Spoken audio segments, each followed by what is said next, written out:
Hi everyone. So today we will be discussing the topic of limited companies. ये हमारे AS level के syllabus का part है और बेसिक डिस्कशन से स्टार्ट करते हैं कि आखिर व्हाट अ कंपनी इज़ या कंपनी बनाई क्यों जाती है। सबसे पहला सवाल तो ये है क्योंकि अगर एक बिज़नेस कंडक्ट करना है तो वो बिज़नेस तो कोई सोल ट्रेडर भी कंडक्ट कर लेता है और जो डिफ़िकल्टीज़ या जो इश्यूज सोल ट्रेडर फेस कर रहा है तो उसको एड्रेस करने के लिए एक पार्टनरशिप फर्म बना ली जाती है कि यार चलो कुछ मल्टीपल लोग मिलके एक बिज़नेस को रन कर लेंगे। तो क्यों ज़रूरत पेश आई एक कंपनी को क्रिएट करने की। अच्छा, इसको समझने के लिए सबसे पहले कंपनी को डिफाइन करना ज़रूरी है कि व्हाट अ कंपनी इज़। तो कंपनी इज़ अ बिज़नेस। ठीक है भाई, कंपनी एक बिज़नेस होती है। Company is a business. लेकिन बिज़नेस तो वही बात, सोल ट्रेडर भी है, पार्टनरशिप भी है। तो डिफरेंस क्या है यहाँ पे? डिफरेंस ये है that a company has a separate legal form. एक कंपनी की एक सेपरेट लीगल फॉर्म है। इस बात का क्या मतलब है that what is separate legal form? Separate legal form भी कहता है कि एक बिजनेस का जो ओनर है और जो बिजनेस इटसेल्फ है यानी कि company, they are two separate individuals.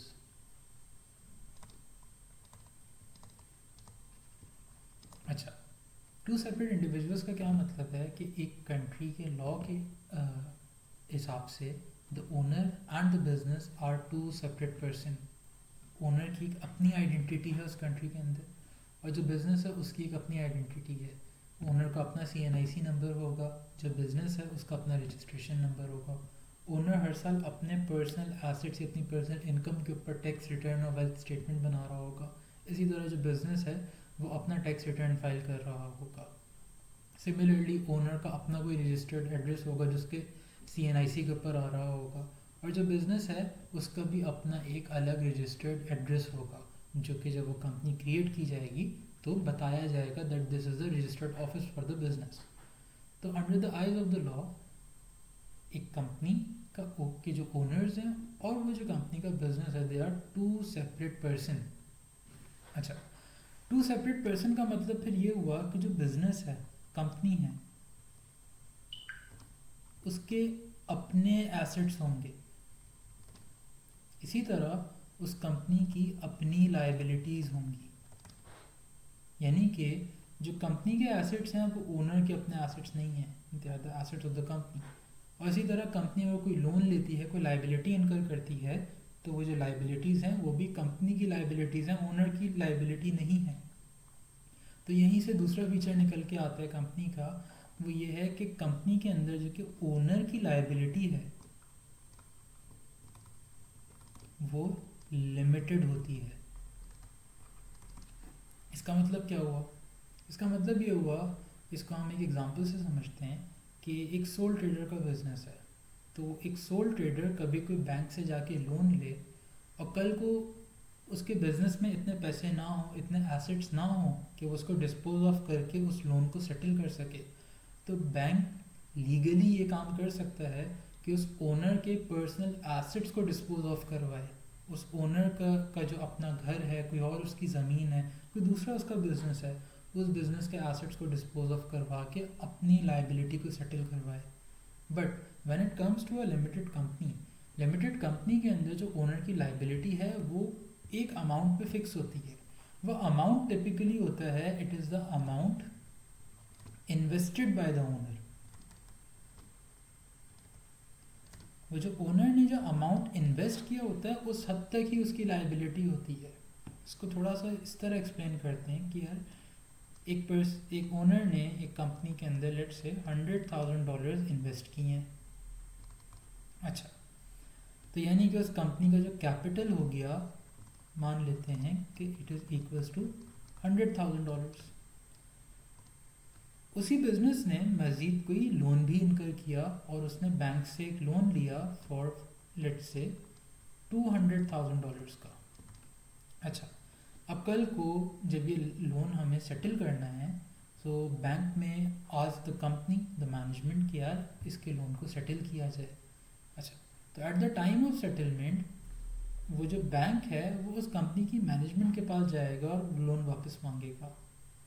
Let's say उस कंपनी के पास, मैनेजमेंट के पास पैसे नहीं है इनफ उस लोन को सेटल करने के लिए, तो कंपनी ये काम नहीं, कंपनी नहीं सॉरी, बैंक ये काम कभी भी नहीं ये काम कर सकता कि वो जो कंपनी का ओनर है, जो मालिक है, उसके पास जाके उसको पकड़े या उसको बोले कि यार you have to settle the liability.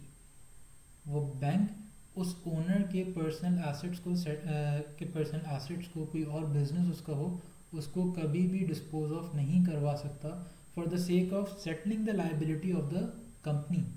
हाँ, अलबत्ता जो ओनर है उसके जो $100,000 जो उसके यहाँ पे इन्वेस्ट हुए हैं, जिस $100,000 ये शायद उसको रिकवर ना हो सके। क्या ठीक है, कंपनी को $200,000 का लोन रीपे करना है, उसमें से $100,000 जो मेरे लगे हुए हैं वो शायद डूब जाएं। हाँ, उसकी लाइबिलिटी इस हद तक रिस्ट्रिक्टेड है उस कंपनी के अंदर, but anything above, over and beyond that, वो उसका हेक्टिक नहीं है, वो उसकी लाइबिलिटी नहीं है, that is the liability of the company. हाँ, अब वो बैंक उस कंपनी को कोर्ट में लेके जाए या उस कंपनी से किसी भी तरह से बाकी $100,000 रिकवर करवाए, that is in between the company and the bank. उसके अंदर जो ओनर है जिसकी इन्वेस्टमेंट है उसका अब और कोई ताल्लुक नहीं रहा। ये नहीं हो सकता कि वो जो बैंक जाके ओनर के घर पे जाके खड़ा हो जाए या ओनर को कोर्ट में ले जाए कि यार तुमने मेरे पैसे वापस करने हैं, because the thing is as the company has its own legal identity. तो ये जो ओन लीगल आइडेंटिटी है ये डिफरेंस क्रिएट कर देती है, ये प्रोटेक्ट करती है उस ओनर को इस सिचुएशन के अंदर कि अगर एक कंपनी अपनी लाइबिलिटीज़ को सेटल नहीं करवा रही। आई होप ये बात क्लियर हो रही हो। अच्छा, इसके अलावा भी और भी कुछ फीचर्स होते हैं कंपनी के अंदर। और क्या होते हैं, एक और हमारे पास कंपनी का फीचर होता है that is called the perpetual succession. अच्छा, परपेचुअल सक्सेशन को समझने से पहले ये बात समझना इम्पोर्टेंट होगी कि कंपनी के अंदर का जो स्ट्रक्चर होता है वो टिपिकली इस तरह होता है that the management and the owners, ये लोग भी टिपिकली दो अलग पार्टीज होती हैं। अच्छा, ओनर कौन होता है? ओनर्स को हम नॉर्मली शेयर होल्डर्स कह रहे होते हैं, ये कंपनी के ओनर्स हैं। मैनेजमेंट कंपनी की होती है एम्प्लॉई। तो होता ये है कि नॉर्मली एक कंपनी के अंदर जो उसके शेयर होल्डर्स होते हैं वो बहुत सारे लोग हो सकते हैं कि भाई लेट्स से कंपनी के कोई 10,000 शेयर होल्डर्स हैं। अब ये 10,000 लोग रोज़ एक बिज़नेस पे आके खड़े हो जाएं तो बहुत, और उस बिज़नेस को रन करने की कोशिश करें तो बड़े इश्यूज क्रिएट हो जाएंगे। हमने पार्टनरशिप में उसका एक डिसएडवांटेज पढ़ा है कि यार 2 या 3 पार्टनर्स भी अगर मिलकर एक फर्म को चला रहे हों तो वहाँ पे डिसएग्रीमेंट हो जाते हैं। अब अगर 10,000 लोग एक दिन एक कंपनी को आके रन करने की कोशिश करें, सारे ही वो क्लेम करें कि मैं ओनर हूँ बिज़नेस का, तो बहुत ज़्यादा इश्यूज क्रिएट होंगे। तो उसको एड्रेस करने के लिए किया क्या जाता है कि शेयर होल्डर्स मिल के अपने में से ही कुछ लोगों को इलेक्ट कर लेते हैं और ये लोग कहलाते हैं डायरेक्टर्स, और मिल के ये लोग एक बनाते हैं board which is called board of directors. हाँ, अभी जो बोर्ड ऑफ डायरेक्टर्स हैं इनको शेयर होल्डर्स ने ट्रस्ट दिया है, इनके ऊपर शेयर होल्डर्स ने एतमाद किया है कि यार ओके, आप लोग being the owners of the business, you guys will manage the affairs of the company. अच्छा, अब ये बोर्ड ऑफ डायरेक्टर्स भी डायरेक्टली मैनेज नहीं करते, ये फिर अपॉइंट करते हैं अपने अंडर एम्प्लॉयज़ को। इनके अंडर आती है कंपनी की मैनेजमेंट, और मैनेजमेंट का काम है वो डे टू डे अफेयर्स को रन करना। हाँ, बोर्ड ऑफ डायरेक्टर्स का काम है ओवरसाइट का। वो ओवरसाइट करते हैं कि यार जो कंपनी के जो ऑब्जेक्टिव्स हैं क्या वो पूरे हो रहे हैं, कंपनी क्या जो एक्शंस ले रही है क्या वो प्रॉफिटेबल क्या कहते हैं साबित होंगे, क्या कंपनी के जो एक्शंस हैं वो कोई नॉन कंप्लायंस की तरफ तो नहीं जा रहे, कंपनी कोई गलत काम तो नहीं कर रही। इनका जो फंक्शन है that is to ensure that the employees और the management are fulfilling their duties.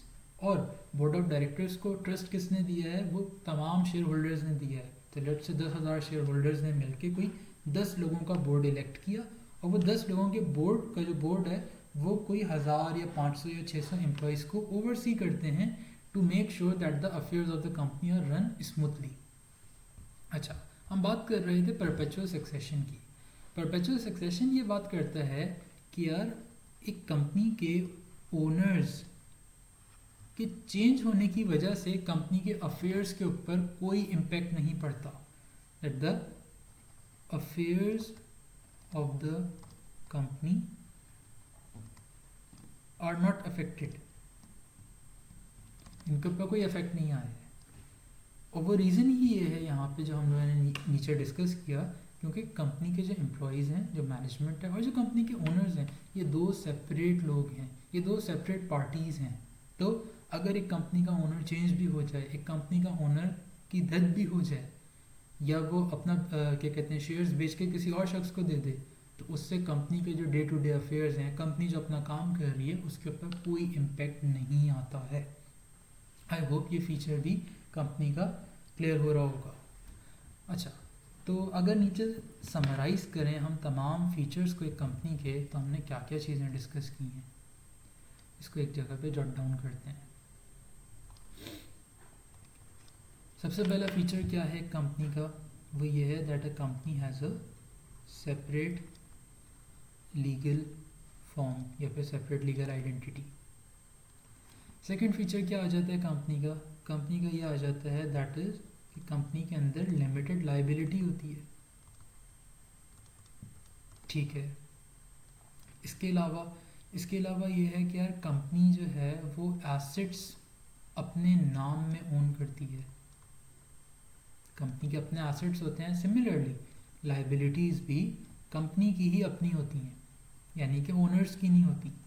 फिर फीचर ये है कि कंपनी के अंदर परपेचुअल सक्सेशन होती है कि यार ओनर चेंज भी हो जाए, कोई ओनर अपने शेयर्स बेच दे या कोई ओनर की डेथ हो जाए, तो कंपनी के अफेयर्स के ऊपर कोई इम्पेक्ट नहीं होता।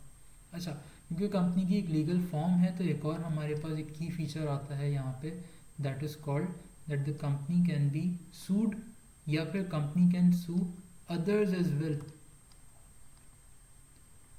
अब यहाँ पे ओनर इन्वॉल्व नहीं होगा, क्योंकि कंपनी की अपनी एक एज अ पर्सन हैसियत है, तो कंपनी कोई ऐसा एक्ट करे कि जिसकी वजह से कोई और कंपनी को के ऊपर केस कर सकता है, कोर्ट में ले जा सकता है। और सिमिलरली कंपनी भी किसी भी एक्ट या किसी भी एक्शन की वजह से it can take someone else to the court और उसको सू कर सकती है। तो ये हमने यहाँ पे कुछ की फीचर्स एक कंपनी के डिस्कस किए। These are the features that make a company unique, separate from what a sole trader business is or from what a partnerships business is. I hope ये सारे फीचर्स क्लियर हो रहे होंगे आपको।